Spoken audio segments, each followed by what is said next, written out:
Hello everyone, this is Simon from writtenlegalenglish.com and welcome to this end of the week video where I'm going to break down the text I asked you to have a look at on Tuesday.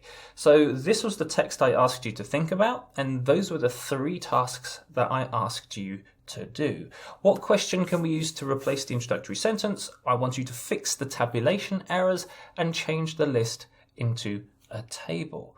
Now, if you want to find out more detail about why I want you to do this, then please check out my video on Tuesday. There's a link to that below this video. Or if you just want to have a go at redrafting this text, pause the video now. Now, I've said here, fix the tabulation errors. You can do that once you've watched my video on tabulation, so you know what to look out for. Once again, there's a link below the video for that. So if you want to do those tasks, pause the video now. If not, you just want to see how I would redraft this, then continue watching. Okay, so the first thing I asked you to do was to think of a question that we can use to replace the introductory sentence. Now, this sentence, the old age pension scheme operating under the new rules, consists of two subsystems. This is a classic example of a writer saying, I've got information to tell you, and this is how I'm going to tell you this information. So you go straight into it. That's a good way for the writer to show off their skills. However, in terms of what achieving successful writing, which means you have to think of the reader, this is not an appropriate way. Questions, as I mentioned in Tuesday's videos and in other videos that I've done, are a fantastic way to speak to the reader, because if you use questions, if you write a good question, this is the question that the reader might have. So job one, the reader knows exactly where to find the information that they need to find. And secondly, it's a very natural way of communication. Do you want to know this? Well, the information is right here. Instead of sticking to overly formulaic, formal approaches such as this sentence here. So, of course, there could be a number of different questions, and that's fantastic from the point of view of thinking about your writing. What is it that you're trying to communicate? And that means you go through that process of coming up with questions. So you might say, how is your old age pension structured? What makes up your old age pension? A little bit less formal there, but more communicable. In the new system, how is your old age pension calculated? Something like this, a question which speaks directly to the reader. So it could be one of those options, it could be something else. It depends on what it is that you're trying to communicate. Now, if we deal with the tabulation errors, if you watched my video, you would have found out that I talk about Magic L. Now, Magic L are 6 things. I'm counting on the screen now. That's right, 6 things that you need to think about in order to see if you're tabulating correctly. So the first one is punctuation marks. Second one is and or. G is grammar. I is indent. C is class or parallel phrasing. And L is lower case. So let's have a look at the good things, because there are good things. I've highlighted the lower case because there should be lower case. People sometimes fall into the trap of using uppercase for no reason in their bulleted lists. Here we've got lowercase, that's good. We've got grammar and we've got parallel phrasing, that's good. We've got indent, well, that's good. And here, unfortunately, with M&A, this is where we have problems. So, for example, with the punctuation marks, we've got some confusion here. We've got a comma, which is the first point, and then you've got a semicolon, which is the second point, and then you've got a full stop, which is actually correct as the bottom of the third point. But this punctuation that's going on here isn't correct. Well, certainly not if you follow Magic L. Semicolons tend to be used in formal writing, particularly legal writing.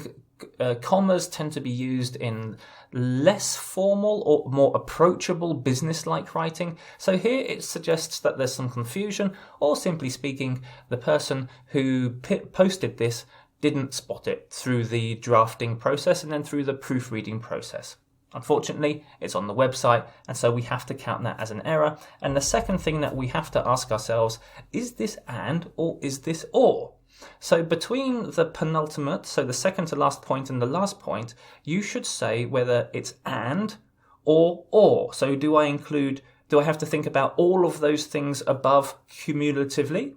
If I said that correctly, I hope I did. I'm not going to say it again. Do you have to think about those things together, in which case say and? Do you have to think of those things individually? So if you meet one of those criteria, that's okay, in which case it's or.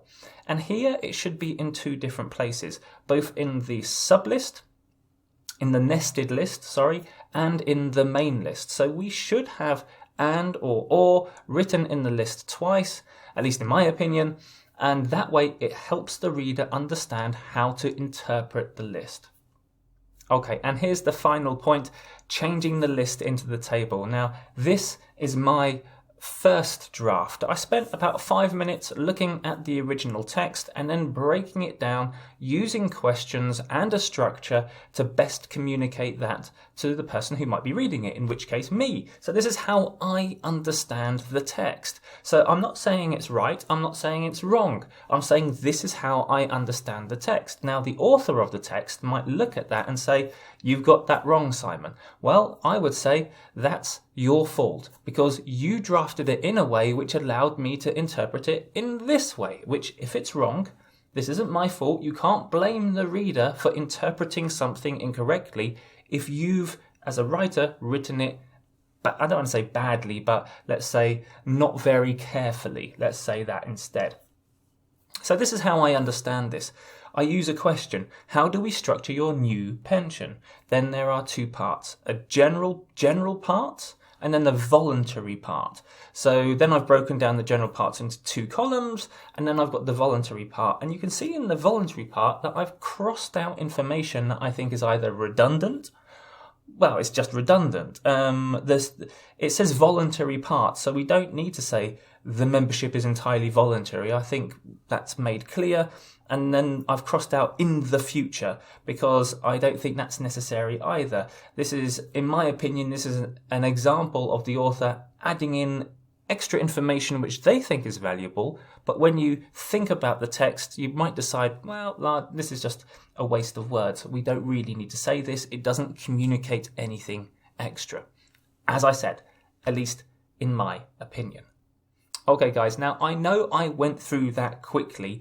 If you want to find out more, then please have a look at my other videos where I discuss this in more detail. The point I want to make is that you can use bulleted lists. They are good because it's the first stage of breaking down information.